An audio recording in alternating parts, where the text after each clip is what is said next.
About the bone defects and the need of the biomaterials. Here the process of osteostimulation that is taking place in our body to heal the bone on its own. Osteostimulation is a self-healing process of the body to heal the bone itself. So this is a defected bone on which this osteoblast cells, that is the bone forming cells, single nucleated bone forming cells, get deposited to form the new bone and led to the bone regeneration.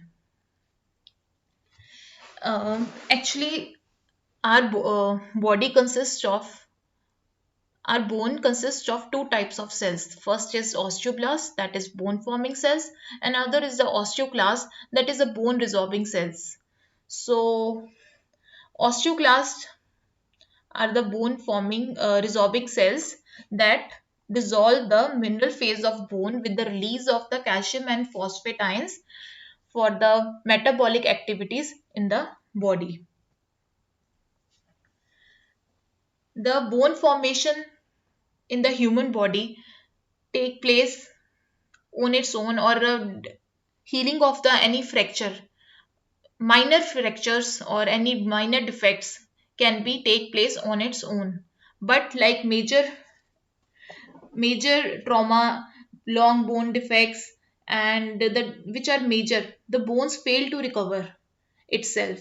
So at that time, we need the grafts or a metallic implants for the healing of the bones. That is the our tradition method, that's ongoing tradition method to for the bone regeneration, for the bone or the healing of the bone defects.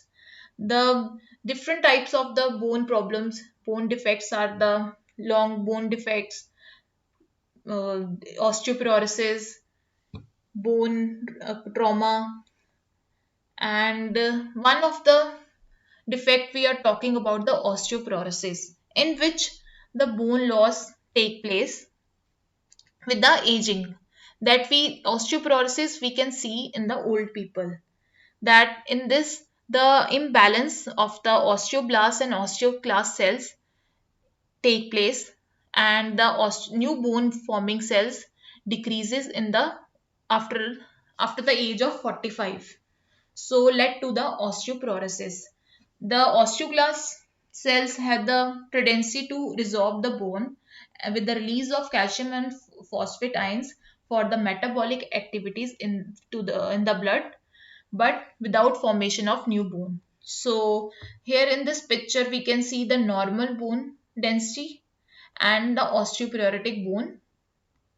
The bone density decreases, and this is a severe case of osteoporosis where the calcium and phosphate decreases in the bones and led to the osteoporosis.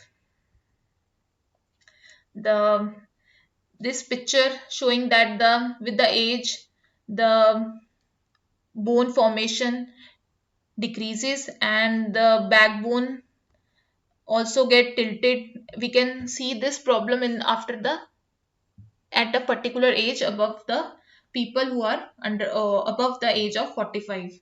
So there is the bone loss start from the age after the 45 and led to the osteoporosis. So the different types of metallic implants, grafting are used to for the treatment of bone defects. Metallic implants are highly temperature dependent, toxic to the surrounding tissues, surgery required many times and causes very high pain. Whereas grafting are of three types: autograft, allograft and xenograft. Autograft from tissues obtained from one part of the body to another of the same species, same body, and the problem associated are the surgical wound problems, infection, high blood loss, chronic pain, and also limited supply of this type of bone graft. Allograft tissue obtained from the same species, and there is also finite risk of disease transfer, also low structural and mechanical integrity, slower incorporation, and limited availability. Wherein this xenograft, the tissue obtained from the different species, that is human and an animal. And problems are virus transmittance, infection, and retarded cell growth.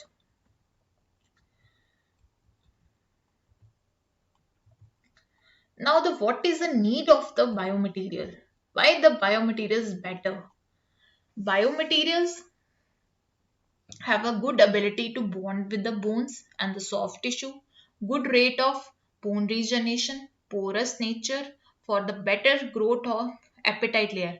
And what is the appetite layer?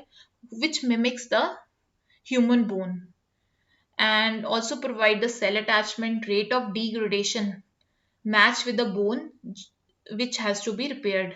Also non-toxic to the tissues and independent of temperature, and the only once the surgery required when they are implanted in the body. So this is the main idea why we need the biomaterials and what is the main purpose of the biomaterials. So please follow my channel for the more updates about the biomaterial, recent updates by the research of the biomaterials, and the what ongoing research taking place in the field of biomaterials.